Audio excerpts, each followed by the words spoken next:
So my name is Ole Nydahl. I'm a Lama. I'm from Denmark, and I'll be speaking on relationships. And I know that in the modern world there are other kinds of relationships than the one I'll be talking about here, the bisexual, homosexual, and so on. But, you know, you should only speak about what you know about. And I've only had heterosexual relationships myself. I've never held a gentleman in my arm at any time, so I mean, I wouldn't be able to say much about that. So when Jim meets June or vice versa, it's always felt to be a very personal thing. You know, every time we think, oh, this is very special and this is very unique and unusual and so on. And of course it's also felt like that. But if we zoom a little bit out of the present embrace, you know, and go out and we look at other beings, we look at what's happening everywhere around the world, we'll actually notice that it's not nearly as personal as we think, that it seems to be general principles that meet and unite.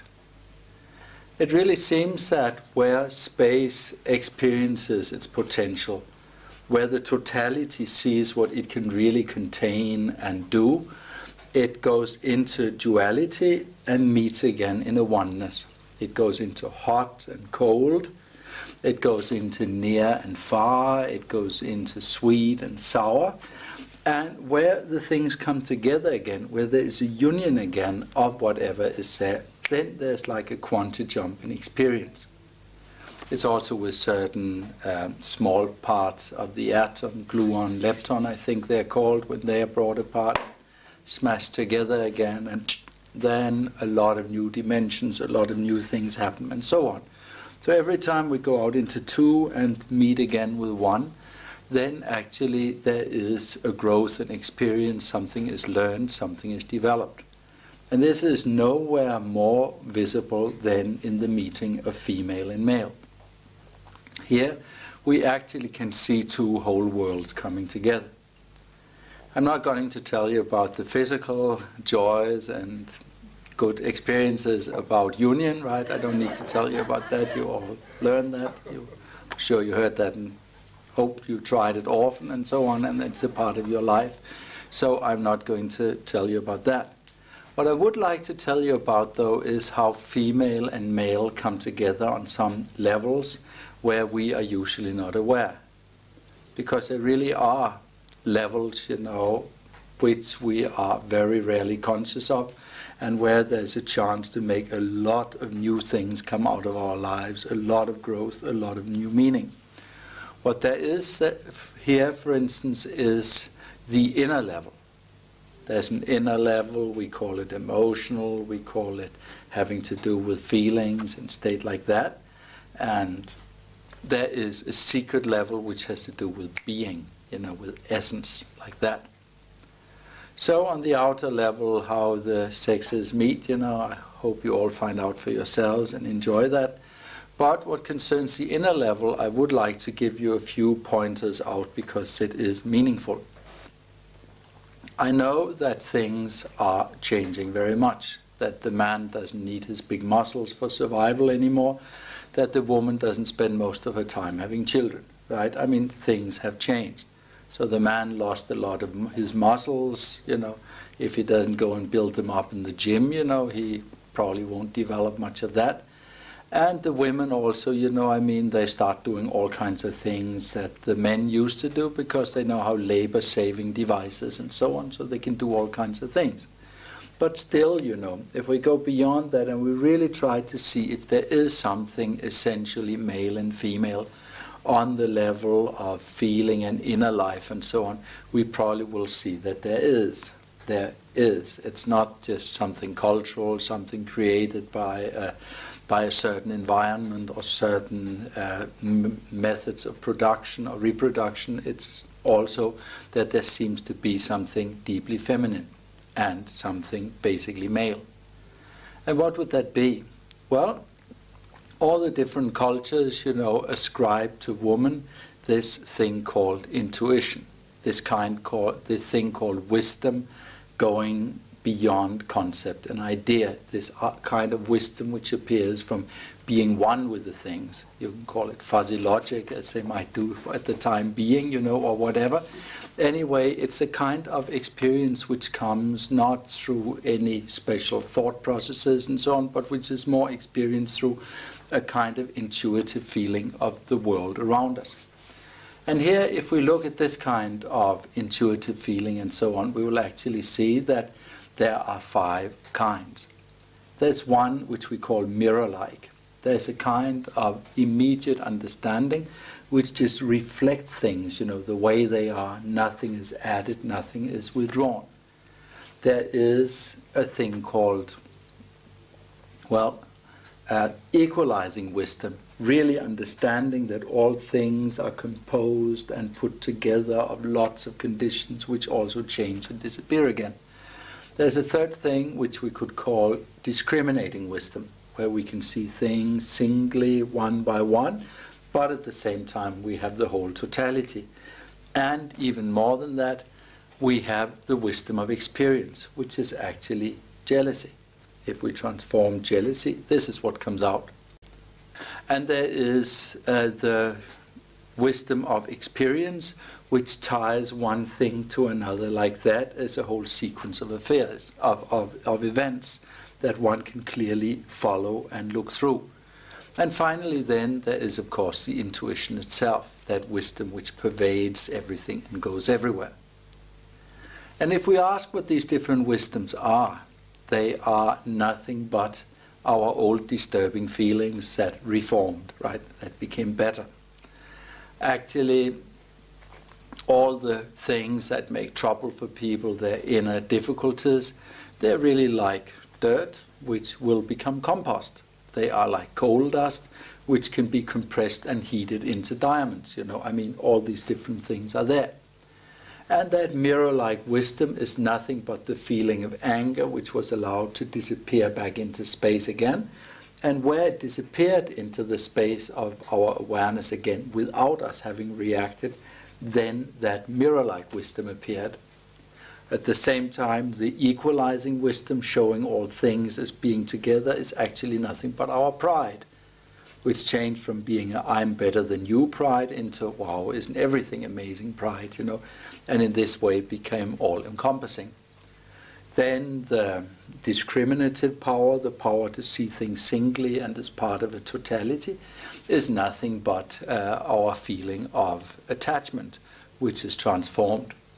The wisdom of experience is jealousy, which is lifted to a level where we wish everybody all the things we are jealous of ourselves.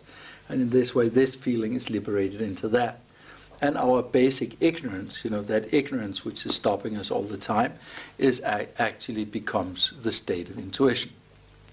So if the man, right, on the inner level, on the level of openness and sharing the world, also on the level of ideas and concepts and so on, if he opens to the woman, if he goes to her like to a temple, if he goes in with all his antennas out, with all his receptivity there, then this is what he'll learn. He will get these 5 wisdoms. This will be her gift to him. And the same way, if the woman goes to the man, also with great openness, with great interest, with great, with great feeling inside, what she will get will be 4 kinds of activity. She already has some, of course, in her daily life, handling family and everything and so on, but she'll get it in the big way, reaching out through politics and power structures and society and stuff like that. And what the woman gets from the man here is like 4 activities. First, the pacifying one, or giving peace, bringing peace and security.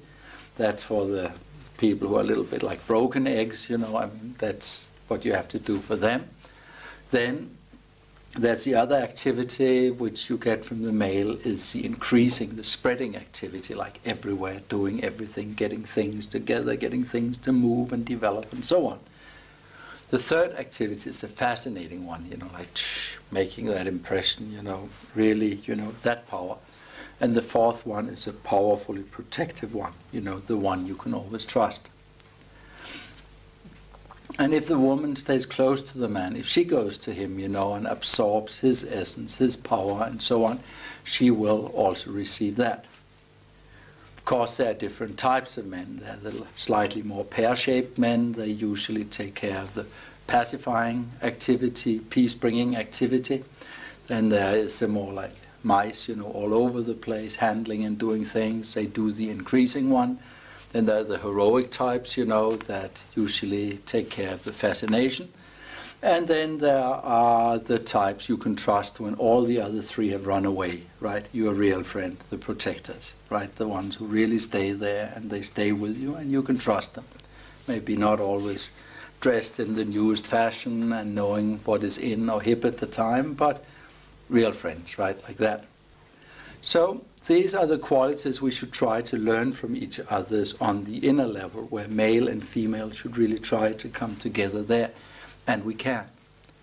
And of course there have been great yogis who found women, you know, of all the different kinds, great yoginis who found men of all the different kinds, you know, and learned from the special wisdom or the special activity that they had increased that was like their special gift to the world, their special thing. But actually, if you should happen to love your local Jain or Jim, you know, and not so bent on going out and meet anybody else, which can also be unhealthy at these days, right? Then if you stay with one partner and you go deep there, you will also develop all the qualities there. That is how it is. You know, everybody has a whole essence. It's, of course, you will first get that which is on the surface, but gradually all things will filter out and filter up. And then there's a secret level where you also can make a distinction between male and female. The female here is compared in Buddhism to a lotus flower. Lotus flower is something warm, living, kind, which would like to hold something, you know, an open lotus flower, which is there to hold. And the male is compared to a diamond who gladly shines by himself, you know, and, you know, who is satisfied with that. And here, both, this is also not good enough. A lotus flower that holds nothing is a pity. A diamond, you know, that just shines for itself is also not very meaningful. So here again, we should try on the deepest level, we should try to get that space, which is basically feminine, and that joy, which is basically male. And we should unite them so that the man leaves the union, leaves the love, leaves the relationship. I mean, not leaving like going away, but leaves the encounter or the coming together, you know, with a lot more space. And the woman leaves the meeting or the encounter or the lovemaking with a lot more joy, right? Getting that together on all these levels, this is really what it's all about. This would be the deep meaning that we should try to get. This should be like the lotus and the diamond. So we males and females should go to each other's, you know, like to a pure land, like to a holy thing. We should open ourselves to each other's. We should learn from each other's as much as we can. And we should try to make each other's grow. There are 4 kinds of love that are useful. Of course, there's also love that's useless. Expecting love, controlling love, tomorrow and yesterday love, narrowing down love, you know, love where we try to make others confirm things and stuff like that. This, of course, is useless. It makes everybody unfree. But there are 4 ways that a beautiful relationship, man, woman, and so on, can emanate out into the world, you know.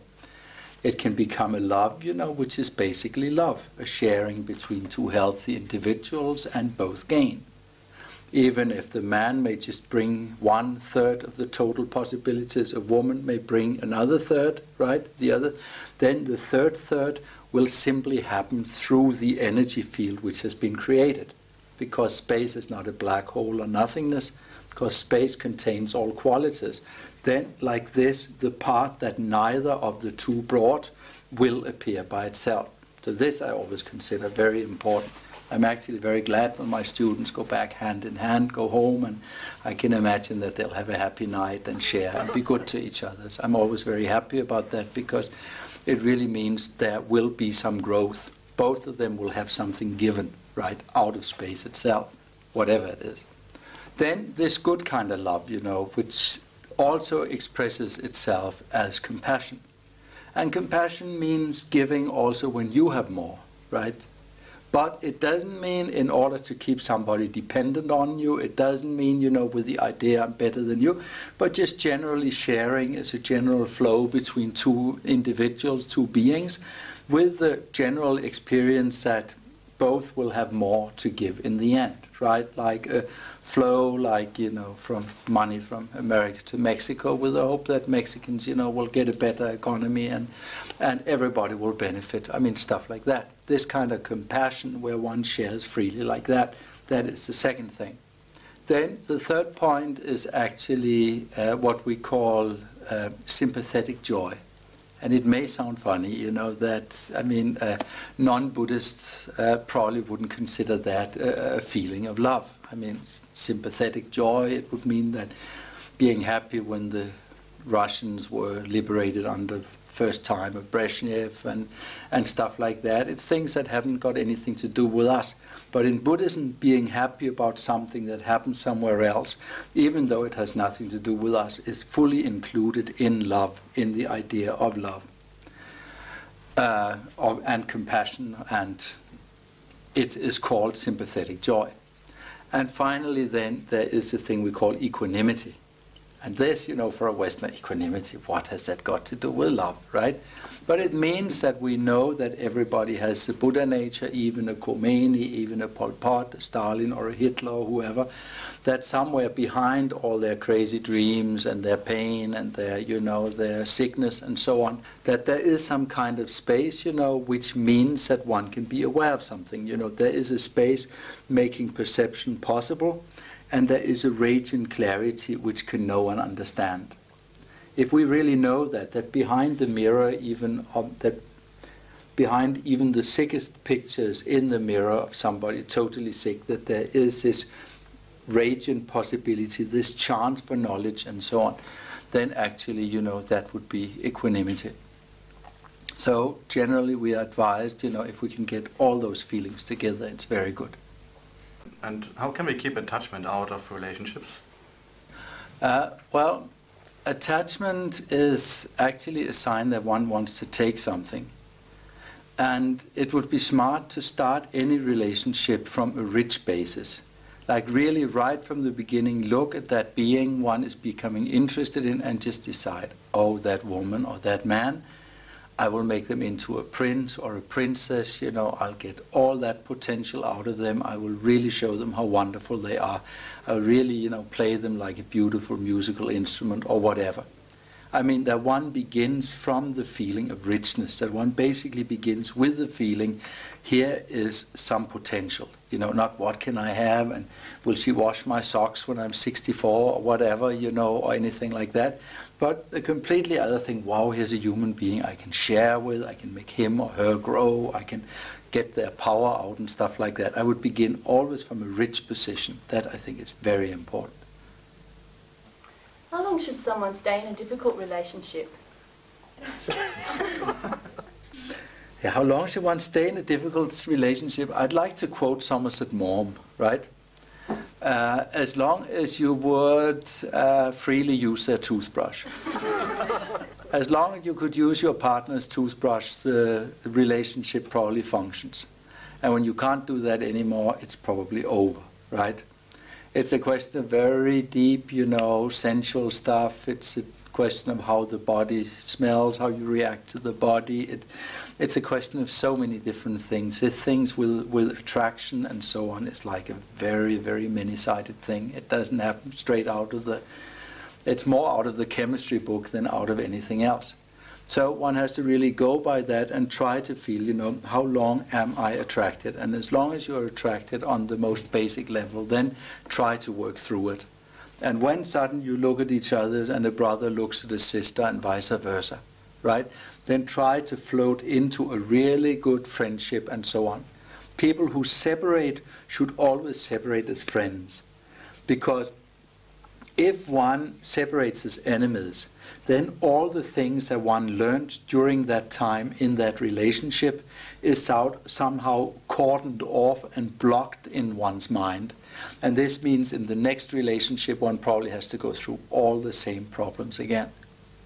So the important thing is when one leaves a relationship, it's always as friends, and one still has access to all the experiences was there, and in one's next relationship one can move on. One doesn't need to go into the same Disneyland again, into the same dramas. So for that reason, always leave as friends, leave when the basic physical attraction has gone, but stay friends as long as possible. And of course, if they're children, that's something else, right? If they're children, you know, one has invited somebody to the party, right, as you can say, or somebody came without being invited, but now they're there, right? If that, you know, is, then it's very, very, very important that one really keeps a good relationship, that the child really feels that the parents respect each other, that they're friends, that they hold together. If a child is being made the messenger of bad rumors between the parents, this is evil to do that. This is really bad. I mean, this really pulls their little hearts out. So especially if they're children, the parents must respect each other. The father must talk nicely about the mother and vice versa when the child is there. Nothing else. It's very bad if one doesn't do it. Do bad situations in relationships stem from old karmic links? Well, you see the funniest couples, you know. You see elephants and giraffes. You see everything all over them. You see the funniest combinations of people. When you look at what falls in love with what, you know, you just hold your head sometimes, right? So, I mean, basically, of course, it has very little to do with reason. It's karma. It's actions from former lives. And if we've done some good things together in a former life, we will have a nice relationship. And if we harmed each other in former lives, we will have a difficult time. So, as in all other things, be kind, think of others, do all the simple things your parents told you, right? Be nice, right? And that will then build good connections for future lives and benefit everybody. Thank you.